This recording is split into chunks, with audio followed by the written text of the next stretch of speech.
بسم اللہ الرحمن الرحیم۔ السلام علیکم ڈیئر اسٹوڈنٹس، ہم علم شہریت کی بنیادی تصورات پڑھ رہے ہیں اور آج ہم بات کریں گے اسلام کے تصور ملت پر۔ یہ بڑا اہم موضوع ہے اور عصر حاضر کے تقاضوں میں اس موضوع کو سمجھنے کی ضرورت مزید بڑھ جاتی ہے۔ اسلامک کانسیپٹ آف نیشنلزم کیا ہے؟ اس کے لیے ہمیں اسلام کی ان بنیادی اصولوں کو سمجھنا ہوگا جس کی بنیاد پر اسلام ایک جدا مذہب ہے اور اس کی اپنی ایک انفرادیت ہے۔ اسلام نے ملت کا ایک اعلیٰ اور عرفہ تصور پیش کیا جو کہ مغربی دنیا کے اور ان کے نظریات کے برعکس ہے۔ وہاں پر علاقے اور نسل سے اور زبان سے قومیتیں ہوتی ہیں۔ اسلام میں جو تصور ملت ہے اس میں زبان، نسل، علاقے یا ذات برادری کی کوئی اہمیت نہیں، جیسا کہ حدیث نبی صلی اللہ علیہ وآلہ وسلم ہے کہ کسی عربی کو عجمی پر، کالے کو گورے پر، گورے کو کالے پر کوئی تخصیص یا فرق حاصل نہیں، فوقیت حاصل نہیں۔ فوقیت کا معیار تقویٰ یعنی اچھے اعمال ہیں، گاڈ فیئرنگ نیچر ہے، یہی وہ ذریعہ ہے۔ تو اسلامی تصور میں امت کا لفظ بڑا وسیع ہے، کیونکہ اسلام کی دعوت کسی ایک علاقے یا رنگ، نسل یا کسی زبان تک محدود نہیں ہے۔ قرآن عربی میں نازل ہوا لیکن پوری دنیا میں ٹرانسلیٹ ہوا اور ہر قوم کے لیے ہے۔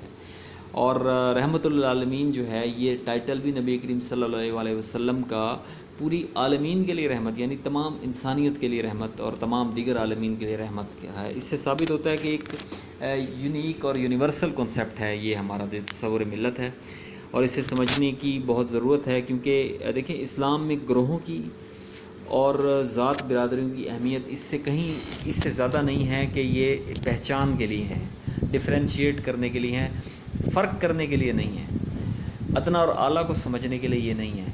اسلام میں تصور کی بنیاد جو ہے نظام توحید ہے، یہ پورا توحید کا نظام ہے، اور پہلی خصوصیت جو ہے اسلامی تصور ملت کی وہ توحید ہی ہے۔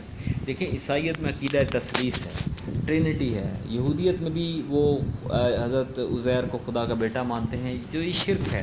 جبکہ اسلام کا جو پہلی بنیاد ہے کہ کوئی مسلمان جو ہے امت مسلمہ کا فرد ہے، ملت کا فرد ہے، تو توحید پر یقین ہونا چاہیے، وہ ہر قسم کے شرک سے اجتناب کرے۔ پھر رسالت ہے، عقیدہ ختم نبوت صلی اللہ علیہ وسلم ہے کہ محمد عربی صلی اللہ علیہ وسلم کے بعد کوئی نبی نہیں ہے، کوئی رسول نہیں ہے، آپ کے بعد کوئی نبی نہیں آئے گا نہ رسول آئے گا قیامت تک، جو آئے گا وہ کاذب ہوگا، لعین ہوگا، جھوٹا ہوگا۔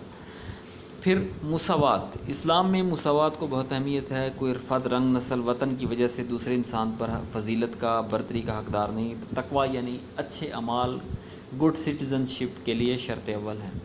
پھر ہے عدل و انصاف۔ مساوات اور عدل و انصاف میں فرق ہے۔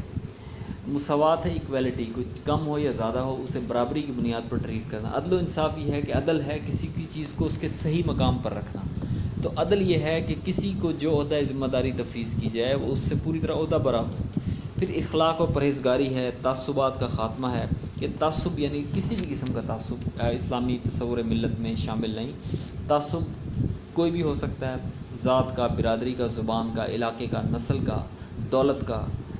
تکبر بھی تعصب ہی کی ایک ذیلی قسم میں تو سمجھتا ہوں، اور اگرچہ یہ امتیازی حیثیت رکھتی ہے، لیکن یہ کہ تعصب میں پس منظر میں تکبر ہی شامل ہوتا ہے۔ جب آپ کسی بنیاد پر دوسرے سے خود کو نمایاں ظاہر کر رہے ہوتے ہیں، رنگ، نسل، ذات، برادری یا علاقے کی زبان کی بنیاد پر، تو آپ خود کو دوسرے سے برتر سمجھ کر ایک غرور کا مظاہرہ کر رہے ہوتے ہیں۔ یہ اسلام میں اس کا کوئی کنسیپٹ نہیں۔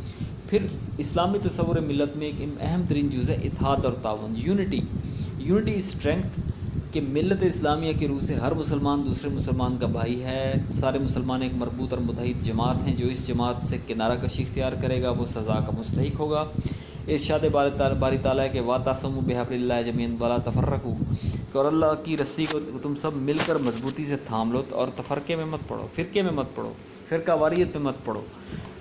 ایک اور کنسیپٹ ہے عالمگیر برادری کا، کہ اسلام میں یہ ہے کہ ہر وہ فرد، خواہ وہ نارتھ اٹلانٹک میں موجود ہو، خواہ وہ امریکی براعظم میں ہو، یا وہ گرین لینڈ میں ہو، یا انٹارکٹیکا میں ہو، یا نارتھ ساؤتھ پول پر ہو، ایشیا، یورپ، افریقہ میں ہو، آسٹریلیا میں ہو، نیوزی لینڈ میں ہو، جرمنی، جاپان میں ہو، سین فرانسسکو میں ہو، جہاں مرضی ہو، ہوائی جزیرے پر ہو یا دنیا میں کہیں اکیلا بیٹھا ہو، اگر وہ ان بنیادی شرائط جن کا ہم نے ذکر کیا ان پر پورا اترتا ہے تو امت مسلمہ کا فرد ہے، ہی از پارٹ آف دا امہ، اور اسے کوئی جدا نہیں کر سکتا، خواہ اس کی نیشنلٹی کوئی ہو ظاہراً، خواہ اس کی زبان، نسل، علاقہ کچھ بھی ہو، وہ جس قوم کا حقیقتاً فرد ہوگا وہ مسلم ہے۔ تو مسلمان کسی علاقے، زبان، نسل سے کی باؤنڈریز میں نہیں آتے، اسلام کی آفاقی فرنٹیئرز ہیں، اور یہ بنیادی چیز ہے جو تمام امت مسلمہ کو آپس میں فرقوں اور ہر رنگ، نسل، زبان سے بالاتر ہو کر جوڑتی ہے۔ یہی اصل اسلامی تصور ملت ہے۔